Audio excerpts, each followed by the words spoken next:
All right, everybody, thank you so very much. I am incredibly excited to have everybody here. So today we're going to be talking about, every other week we're talking about topics within that the real work of high performance. What does it take to become a high performer in both at work as well as at home? And today we're going to be talking about that capable man, that person who is fully capable of doing it at work, but at home it just feels like he's falling behind, like he's utterly useless. Because, and we're going to go into it a little bit more as we're talking about this. But the thing is that I've been a chef for over 25 years, and during that time, as I was at work, I would be the executive chef. Like, everything was spot on. Like, I was doing the high end resort hotels in a ski resort community up here in Park City. We were having all sorts of high end clients, people who were willing to pay $800, $1,000, $3,000 a night for these rooms. And so, in order to provide the level of service, we had to be ultra high performing. But at the same time, I'd come home and I'd feel completely burned out, completely useless.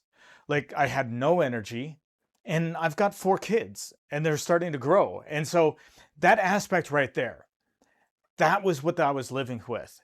And that is what I want to talk about. How do we really bring that joy, bring that happiness, that same aspect of doing an amazing job at work, and really transferring that into a home life as well. So that is my focus. That is our focus for this week. Super excited to have you all here. Okay, so let's go ahead and get started. This one right here, when you're thinking about it, it's like, imagine like going to work and you ran that meeting. Like, you've run hundreds of them, right? You're sitting at the desk and you're running a meeting and things are going really well, okay?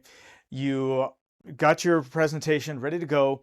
You head into the meeting and you crush it. Your slide deck's all absolutely amazing.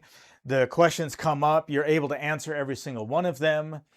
The decisions are made at this meeting, and you head out of the meeting, and one of the coworkers, one of your superiors, comes up to you and is like, "You crush it. That's why we have you here." Okay. Imagine that feeling of just utter, like, I crushed it, like I killed it. Everything was going really good, right? You handled that client's challenge as like a pro, okay? They came in and they were, you've got this deal. Let's just say it's a $4 million deal on the line. And this client had heard something or was starting to get a little bit edgy, or not edgy, but a little bit, wishy-washy, whether they were actually going to sign the actual deal. And you go in and you're able to answer all the questions. You're able to sit there and be like, helping that client to feel completely heard. Okay. And nobody above you is actually going to know that. You handled it. It was like, I don't know if I need to go, higher up. I can handle it myself. And at the end of that meeting with that client, all of a sudden, all of their objections, all of their concerns were addressed. And then the client goes on and signs that contract. So even though nobody sees it, you know that you did it. Okay. Now, at the end of the day, after completing, having that incredible meeting, saving the contract with that client, and then you come home at 6 o'clock and you stand there for a second and you have no idea what to do next. You walk into the door and all you see is chaos. Okay. Your spouse is sitting there and she's just frustrated. She'd been dealing with the kids and she's looking at you saying to herself, finally, I've got some help. And you're sitting here looking at it going, what have I walked myself into? Do I be like, I love my kids, I love my wife, but I think I want to go back to work because I don't know if I could handle this craziness, right? That feeling right there, okay? That's what I want. That's what I want to resolve. That's what I want to get rid of. Okay. It's not a coincidence that that happens. And I'm sure it happens quite often. Okay. As much as you want to go home and be with the family, it's that walking into, I have no idea what I'm walking into. I don't know how I can help. I'm going to try. It's like you just feel like you're always putting out fires, right? That's not the coincidence. What that really is just a gap. Okay? This is what this session is all about. Closing that gap, getting rid of that gap right there. That's why we built this. You see, 25 years in this professional kitchens taught me one thing above anything else. And that is that preparation, your the schedules, your the flow, and your level of preparation and systems are the things that are going to help you make it through those times that are really difficult, where the uncertainty is really high. And you're like, I don't know if I can handle this. Okay. Most men, they run their work life like that executive chef, but their personal life, they run it like that short order cook.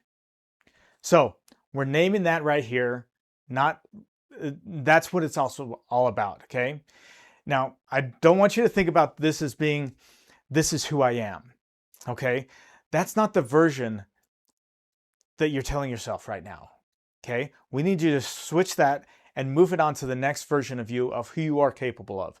The person that you were at work can be and is the person that is going to be at home as well. Okay. Here's what nobody really says out loud. Okay. It's not that you're failing at home because you lack the ability. You prove it day in and day out at work, right? You manage the people, you manage the budgets, the deadlines, the things that would break most men. Okay. So it's not that, but you've never pointed that skill at home.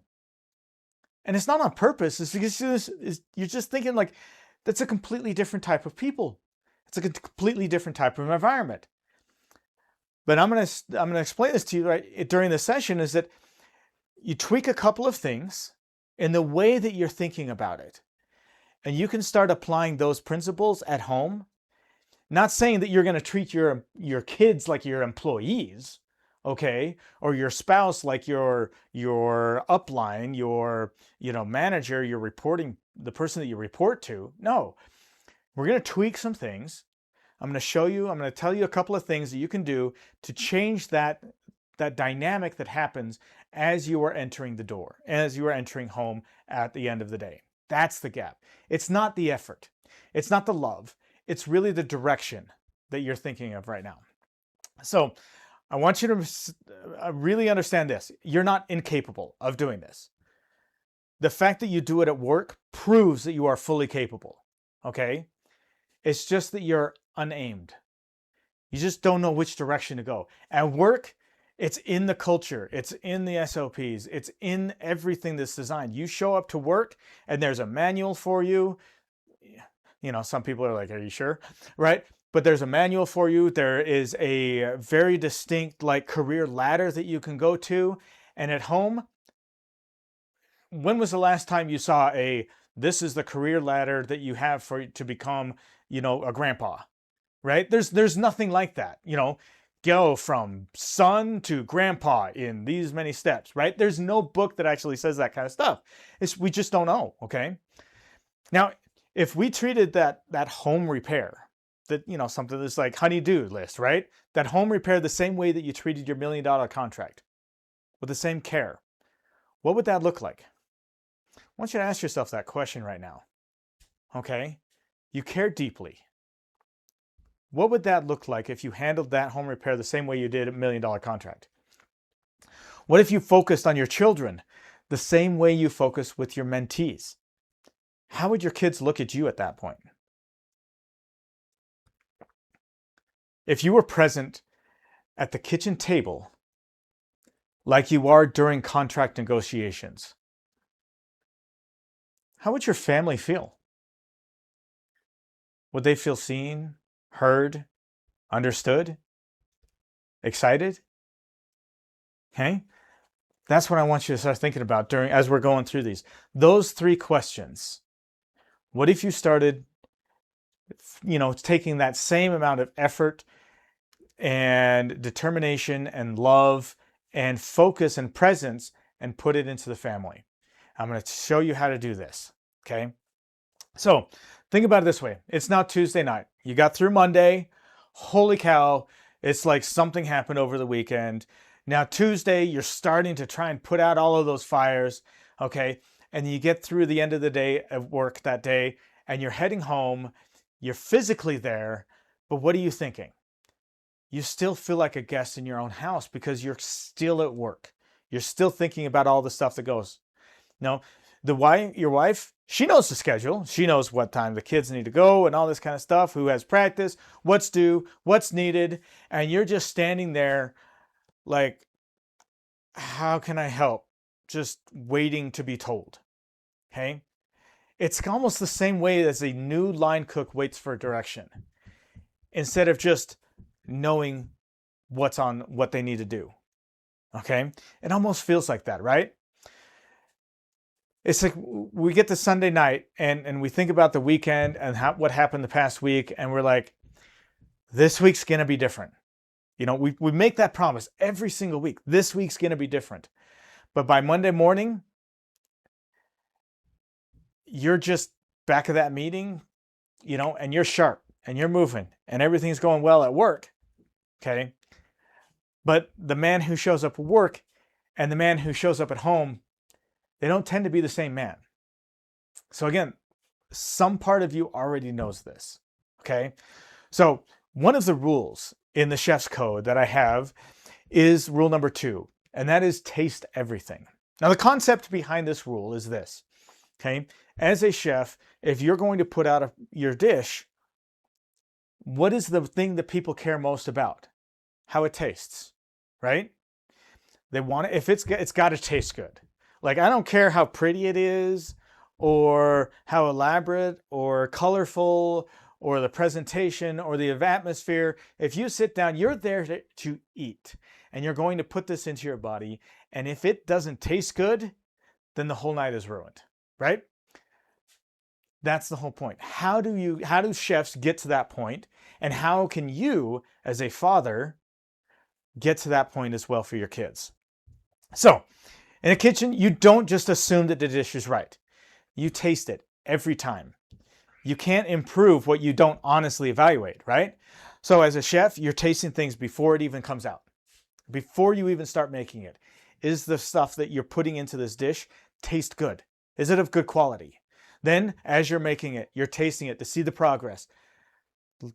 Adjusting and making those minor adjustments to make sure that you get the final dish. And at the very end, you're constantly tasting that last little bit, just a little bit of the sauce, a little bit of this, to make sure that food is perfect.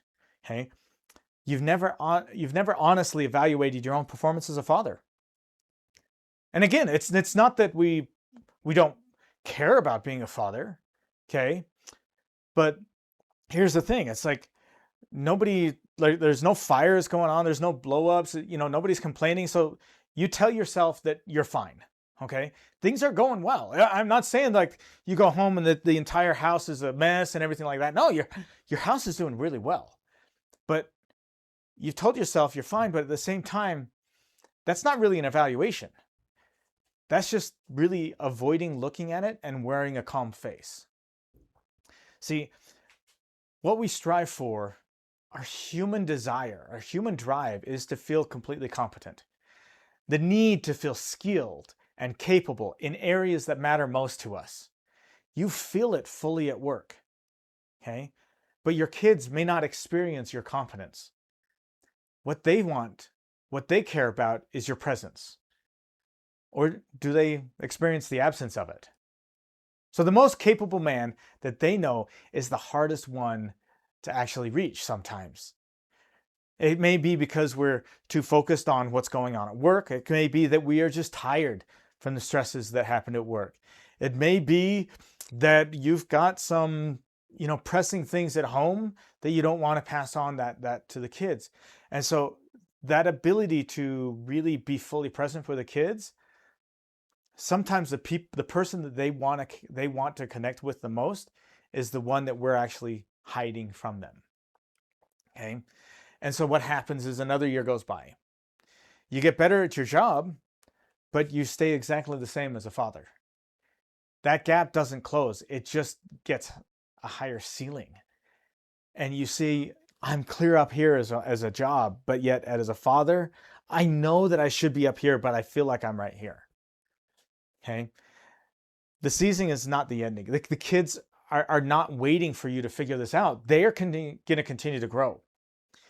They're going to move on with their lives. They're going to, get to the teenage years, start dating. They're going to move out. They're going to have their own family. That window is not an infinite window to teach them to be fully present with them. So here's what I want you to do tonight. I've talked about this. I want you to have do two things for me. Okay? Commit to these two things. That's it. For this next 2 weeks, I want you to do, first thing is, when you show up at home, I want you to ask one question. What's one thing that would actually help right now? Okay? And then do that thing fully with your full presence. Not 5 things, just one. Now, let me give you a story that I had, right? There was one time I was working at one of the restaurants, one of the hotels, and I was completely swamped. Like, there was just so much stuff going on, okay? And at this time, I was a lead line cook, okay? I was like higher than the cooks, but not really in charge. But yet, there wasn't really anybody in charge at the time, so I was really the guy who was trying to run everything. I was trying to make sure that, it was a lunch shift, right? And I could see that we were starting to get low on a certain product, okay? And if I remember right, it was just lettuce, okay? We were starting to get low on lettuce, and unfortunately, the place where the lettuce was at, the only way to reach that in this particular hotel was in the walk-in that was in the downstairs, and the only way to get there was to take an elevator. Yeah, horribly designed, okay? Anything you needed for backup was in an elevator, okay? It was a trip in an elevator. It was really frustrating when things really started to get busy. So then the executive chef comes up to me, and he's like, is there anything that I can do for you? And I'm like, I'm handling everything pretty well right now, but what I really need is I need to get some lettuce from downstairs. And you know what that chef said to me? He said, is that it? And I'm like, yeah, that's it. And he's like, well, that's easy. You can do it. And then he walked off. If your wife asks you to do something, do it. Do that one thing. Even if you feel like it is the simplest thing, do it fully. If that chef would have done that for me, all of a sudden, all of this pressure that I was feeling, like I knew that there was no way I could get that product without the entire kitchen falling apart. I just needed that simple thing done. It was just a little thing. If your spouse tells you to do something like that, do it fully. Don't think, oh, I need to do this big thing. Nope, not 5 things, just that one. So that's the first thing I want you to do. The next thing, at the kitchen table, I want you to do only 2 things. Okay? I want you to listen, focus on listening, and focus on inspiring. Ask a lot of questions about what each member of the family wants in their life right now. And then cheer them on. Talk about their dreams. Share your dreams. Talk about how that might happen. What are the possibilities? Stoke that ambition. That is what your family will need. And I will promise you, if you focus on those 2 things for the next 2 weeks, you will have a better experience every single time, every single day, a little bit more, a little bit more, a little bit more. Come home, what's one thing I can do to help you out? Do it fully. Sit down at the dinner table, only do 2 things, listening and inspiring. Ask questions. Do those 2 things. Promise me you'll do those 2 things. You will see your ability and your success as a man grow within your family. So take that. Grab that next ticket. Grab that next thing. Run a thing. That's It's not the fix. That one ticket, if fired clean, that is what the fix is. Okay? What happens when every ticket in your home has a name and a system behind it? That is what I teach with this 3x12 freedom method, the freedom framework. Okay?